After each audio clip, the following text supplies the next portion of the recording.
Hola, soy Ramón García, optometrista y creador del blog Cuida tu Vista.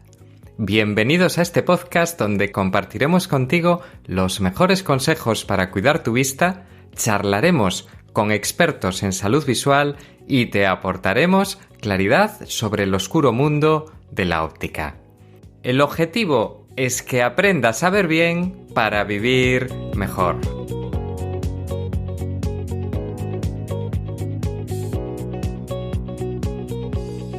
Muy buenas, queridos amigos y amigas del podcast Cuida tu Vista.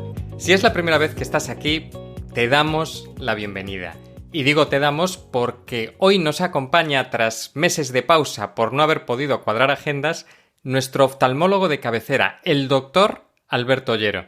Y si ya sigues habitualmente el podcast Cuida tu Vista, pues ya sabes que es un fenómeno y que explica lo complicado de un modo muy sencillo.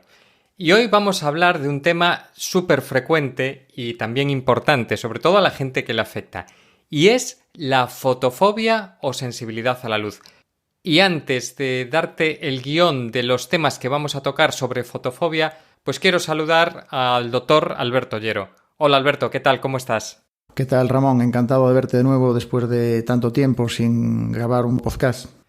Bueno, pero ahora ya estamos aquí. Yo desde luego estoy feliz de tenerte acompañándome para grabar este episodio sobre fotofobia. Y antes de continuar, pues voy a comentar así por encima algunos de los temas que vamos a tocar en él. Lógicamente, pues empezaremos un poco explicando qué es la fotofobia, cuáles son sus síntomas y sus causas principales, así como las diferentes opciones de tratamiento. Y esto lo digo entre comillas, como vais a entender después de lo que nos va a explicar Alberto Ollero. Y todo esto aderezado con píldoras espectaculares. Entre otras cosas, vais a saber por qué tenemos los ojos de diferentes colores y por qué hay ojos claros, ojos oscuros. Y también hablaremos de algo que es muy conocido, pero que al mismo tiempo es muy desconocido, que es la pupila. Y antes de meternos en faena, quiero recordarte que asociado a este episodio del podcast, y en la descripción tienes el enlace, puedes acceder a un artículo complementario del blog Cuida tu Vista sobre fotofobia. Además, recuerda que en la página cuidatuvista.com/podcast tienes un fantástico reproductor web desde el que podrás escuchar todos los episodios del podcast Cuida tu Vista. Pero además, desde esa misma página también te puedes suscribir a la lista de correo del blog. ¿Y esto para qué te vale? Pues entre otras cosas para recibir una estupenda guía de regalo de bienvenida. Además, compartiré contigo pues unos contenidos súper seleccionados sobre salud visual y te enterarás de cualquier nuevo artículo, cualquier podcast antes que nadie. Y desde ahí también podrás unirte al canal de Telegram Cuida tu Vista, donde todas las semanas comparto contenidos para los suscriptores. Y dicho esto, vamos ya con la chicha, vamos a ponernos el mono de faena y empezamos con esta entrevista con el doctor Alberto Ollero sobre fotofobia. Pues empezamos con la primera pregunta. ¿Qué es la fotofobia o lo que también conocemos como sensibilidad a la luz, Alberto? Pues mira, Ramón, la fotofobia o sensibilidad a la luz es un término que se utiliza para describir una excesiva sensibilidad a la luz y, por lo tanto, una intolerancia a la misma. De hecho, las personas que la padecen suelen sufrir molestias generalmente con la luz brillante. Sin embargo, en casos extremos, esas molestias pueden ser incapacitantes y se da el caso de pacientes que no son capaces de salir de casa sin gafas de sol, incluso en los días de invierno. En sí misma la fotofobia no es una enfermedad, sino un síntoma, pero que puede aparecer por causas naturales o como consecuencia de enfermedades oculares. Pero bueno, de esto supongo que hablaremos más adelante. Pues sí, porque este tema es como dices tú, afecta a mucha gente y puede ser incapacitante. Entonces es importante, aunque a veces no le demos la importancia que se merecen. ¿Qué síntomas suele dar la fotofobia? Bueno, los síntomas, como tú mismo refieres en tu blog, que por cierto es de obligada lectura para el que quiera ampliar conocimientos tras escuchar este podcast, son múltiples. Los más frecuentes: necesidad de cubrir o entrecerrar los ojos, dolor de cabeza, deslumbramientos al conducir de noche, picor y o escozor de ojos, fatiga ocular, sequedad ocular y enrojecimiento, dolor de ojos, a veces incluso solo uno de los dos ojos, mareos e incluso náuseas, ojos llorosos, visión borrosa, es decir, una panoplia de síntomas que pueden conducir a una incapacidad al paciente e incluso lo aíslan del resto de familiares y amigos o incluso en el trabajo, porque necesita siempre estar con gafas de sol en cualquier momento, que haya un mínimo de luz que lo deslumbre. Me imagino además que cuantos más síntomas estén presentes, mayor será el grado y peor la sensación de la persona que sufre la fotofobia, ¿no? Claro, y es que además una vez que se suman síntomas y el paciente ya es incapaz de prescindir de las gafas oscuras, por ejemplo, ya incluso llega al extremo de tintar las ventanas de la casa para que no entre ni a luz, es decir, se acostumbra a vivir en una penumbra que, repito, lo aísla y lo incapacita. Bien, pues la siguiente pregunta, después ya de saber qué es y cuáles son los síntomas, es ¿cuáles son las causas de la fotofobia?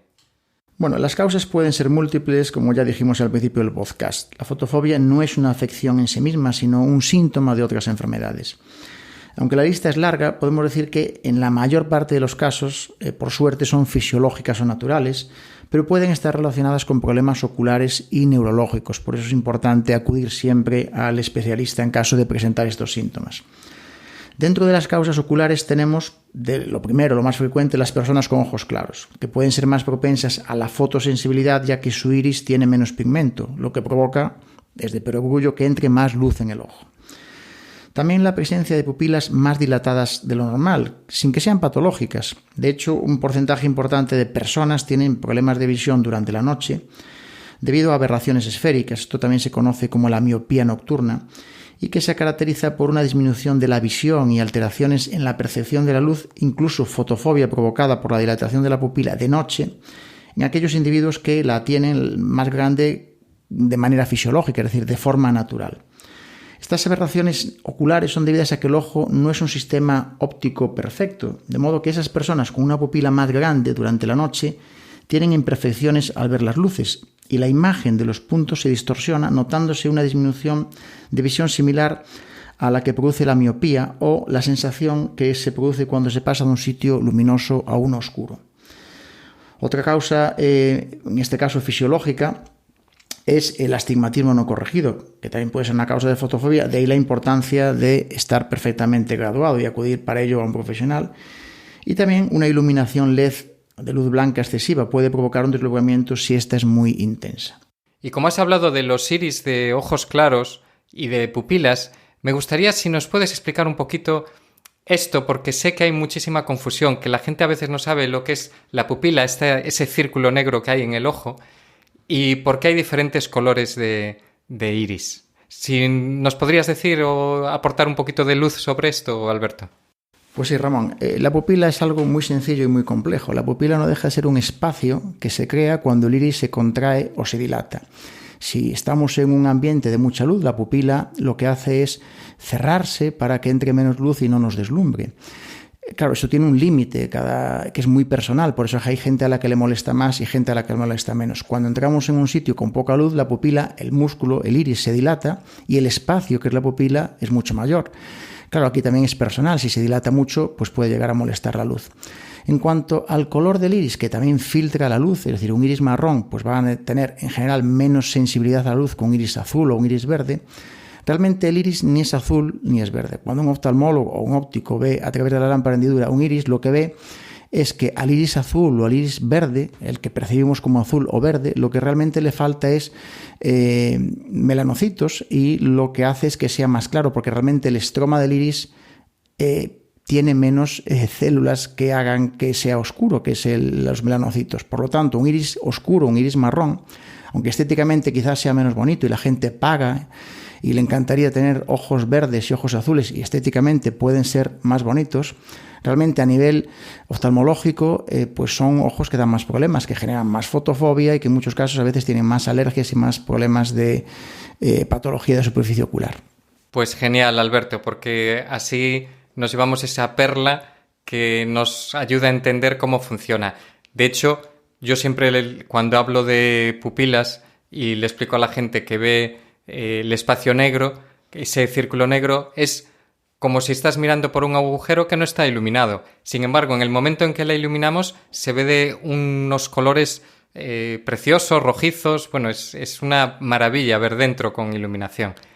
Estábamos hablando de causas de la fotofobia. El doctor Ollero ya nos explicó las causas fisiológicas y ahora toca lo que son las causas patológicas asociadas a enfermedades oculares. Pues las causas patológicas, que quizás sean lógicamente las que más pueden preocupar a nuestros oyentes, son también variadas.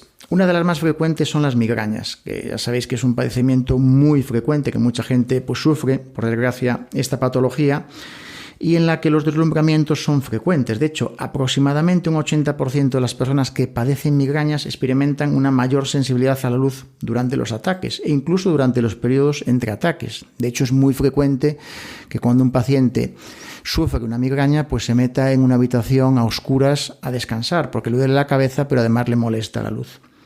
El blefaroespasmo también se acompaña muy frecuentemente de fotofobia. El blefaroespasmo no deja de ser espasmos involuntarios de los músculos de los párpados que se originan en los nervios motores a nivel central.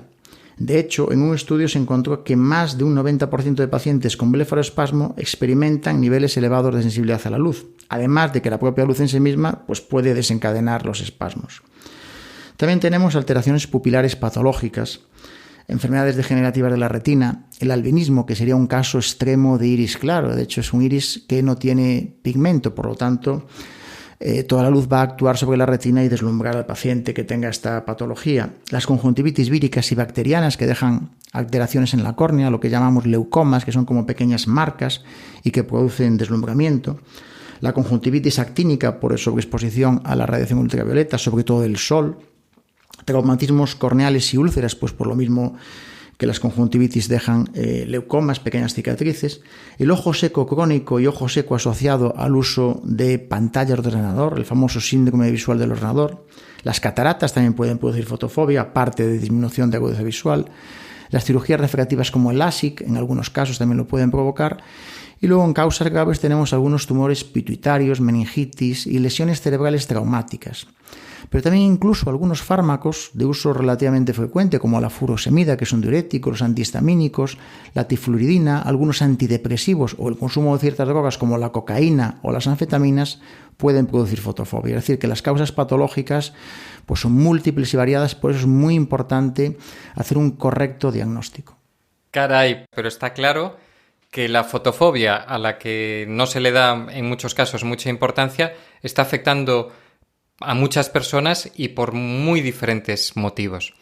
Y bueno, ahora ya sabemos un poco qué es la fotofobia, sabemos cuáles son sus causas, cuáles son sus síntomas, hasta hemos aprendido también por qué tenemos las diferencias entre un ojo de color claro, un color oscuro y qué es la pupila, y nos toca pasar al tratamiento de la sensibilidad a la luz o fotofobia.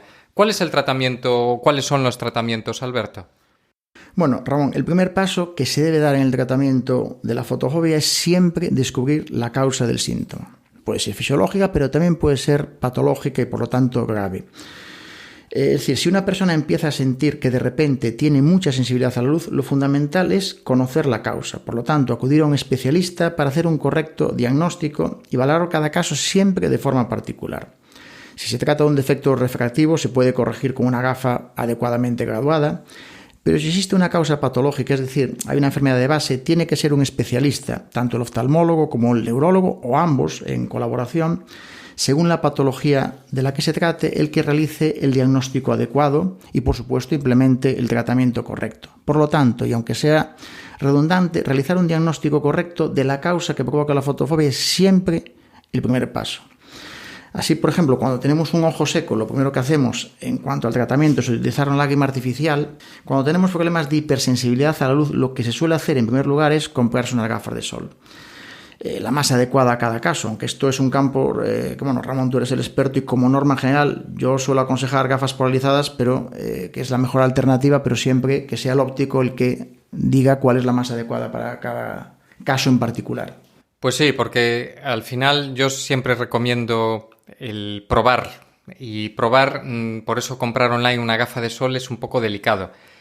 Y en estos casos de personas con fotofobia más, porque generalmente necesitan un filtro de más protección y las gafas polarizadas de sol tienen una ventaja, estamos hablando de uso en exteriores, no en interiores, pues las gafas polarizadas de sol lo que hacen es reflejar lo que los molestos brillos que se producen en las superficies horizontales. Y solo estos, con lo cual la protección de la parte más molesta de brillos, de luz, se consigue, pero al mismo tiempo no es tan oscura como otros modelos. De todos modos, sobre esta parte hay un episodio que podéis escuchar si buscáis en la parte de podcast, que es el episodio número 7 sobre los tipos de gafas de sol. Totalmente de acuerdo, Ramón. Los cristales polarizados, que son los que se suelen usar en estos casos, efectivamente disminuyen mucho la fotofobia y pueden hacer que los síntomas mengüen o desaparezcan. Este tipo de cristales es cierto que reduce mucho los deslumbramientos provocados por los reflejos del sol y la claridad en superficies lisas, por ejemplo, carretera, acera, playa, agua, etc. Pero ojo, si optamos por unas gafas muy oscuras, que es lo que tú comentabas antes, aunque sean polarizadas, estas no tienen que ser siempre la mejor opción para usar, por ejemplo, en interiores o por la noche, ya que pueden restar visibilidad en condiciones escotópicas o mesópicas, es decir, de poca luz o luz media. Imaginémonos una gafa polarizada que sea para exteriores y que la utilicemos para conducir de noche y que nos metamos dentro de un túnel, la que podemos armar. En fin, que hay que siempre acudir al experto para que te gradúen bien y te den la gafa adecuada. Para estos casos de interiores o para conducir de noche pueden funcionar bien gafas, no sé si estarás de acuerdo conmigo, con filtros selectivos de tonalidades naranjas o amarillas. Pues sí, Alberto, y de hecho estas personas que, como suelen generalmente las fotofobias en bastantes casos suelen ir asociadas a diversas patologías, pues al final también mejoran un poquito el contraste. Y la sensación de cuando una persona tiene fotofobia le molesta mucho más generalmente la luz blanca, y estas gafas lo que están es eliminando la parte más molesta, la parte de luz azul, o filtrándola en su mayor parte, las gafas amarillas y naranjas. Porque la luz blanca LED incorpora un porcentaje de luz azul de alta energía muy alto, que es la que más deslumbra normalmente. Y al evitar esta luz, pues se reducen también las molestias. Y por eso una gafa de sol oscura, polarizada, no es adecuada para interiores, pero sí que en estos casos se podría uno plantear utilizar una gafa con un filtro de estos amarillo-naranja, pero probándolo previamente en la óptica o en la clínica en la que puedan hacer este tipo de pruebas, porque hay que buscar el que le va bien a cada persona, y esto es muy personal. Claro, porque volvemos al principio, es decir, un error que suelen cometer los pacientes es precisamente usar gafas de sol oscuras en interiores, o incluso lo que decíamos al principio del podcast, poner tintes oscuros en las ventanas. Y eso solo empeora las cosas, porque se acaban adaptando a la oscuridad y por lo tanto se acaban aislando y les incapacita para realizar una vida plena, que eso es lo peor que se puede hacer, es decir, no acudir al experto para que te aconseje lo que tienes que implementar en cada caso particular. Por otro lado, si ya hablamos de las migrañas como tratamiento, si tenemos una migraña y una fotofobia intermitente asociada a la misma, pues suele responder al tratamiento con ciertos medicamentos, como son los triptanes o la ergotamina, aunque bueno, este sería ya un campo más del neurólogo. Si tenemos un ojo seco, pues tenemos un montón de posibilidades de tratamiento, pero bueno, yo creo que en esto ya nos remitiríamos a un podcast que tienes sobre ojo seco y que está perfectamente detallado todos los tratamientos, los síntomas y las causas. Como anécdota, para terminar, se puede añadir que como fotofóbicos famosos encontramos al entrenador de fútbol Julen Lopetegui y que el propio Pedro Almodóvar confesó que sufre desde hace mucho tiempo migrañas acompañadas de fotofobia. De hecho, ha reflexionado en varias ocasiones sobre la paradoja de que un director de cine que trabaja esencialmente con luz sufra de esta enfermedad que es debida a la luz. Pues mira, yo lo desconocía, que estas personas eran fotofóbicas, y me parece súper interesante para que nos demos cuenta de que le puede tocar a cualquier persona. Y bueno, ya estamos llegando al punto final de este episodio del podcast, así que si te parece, Alberto, vamos ya con las 5 claves de este episodio sobre fotofobia. Número 1. La fotofobia no es una enfermedad, sino un síntoma. Número 2. El primer paso es realizar un diagnóstico correcto de la causa que provoca la fotofobia. Número 3. Las causas suelen ser mayoritariamente fisiológicas o naturales, pero también puede deberse a problemas oculares o neurológicos. Por lo tanto, siempre es aconsejable acudir al especialista. Número 4. Para tratar la fotofobia, lo primero que se suele usar es una gafa de sol. pero es importante que sea el óptico optometrista el que aconseje el tipo de lente más adecuada para cada caso en particular. Y número 5, la fotofobia generalmente provoca molestias leves, pero en algunos casos puede llegar a ser incapacitante. Muchísimas gracias, Alberto, por acompañarnos en otro nuevo episodio del podcast Cuida tu Vista. Te agradezco enormemente en mi nombre y en nombre de todos los seguidores del blog y del podcast que hayas vuelto a colaborar con nosotros para ayudar a que más gente aprenda a cuidar su vista y mejore su salud visual. Nada, pues muchísimas gracias a ti, Ramón, por la invitación y por poder colaborar con este podcast que es un auténtico fenómeno dentro de los podcasts de divulgación y que bueno, se debe a tu labor que es continua en el tema de la divulgación. Y además lo mejor es que nos lo pasamos muy bien. No sé si somos un poco frikis, nos gusta y nos apasiona lo que hacemos, pero nos lo pasamos estupendamente grabándolo y preparándolo. Y bueno, por mi parte y también seguro que por la de Alberto, pues ya solo me queda, querido oyente, agradecerte el que hayas escuchado y nos hayas acompañado en este nuevo episodio del podcast Cuida tu Vista, animarte a compartirlo si te ha resultado de interés. Te puedes suscribir en cualquier aplicación de podcast, puedes pasarte por la página web del podcast, por el blog y te esperamos en el siguiente. ¡Hasta la vista!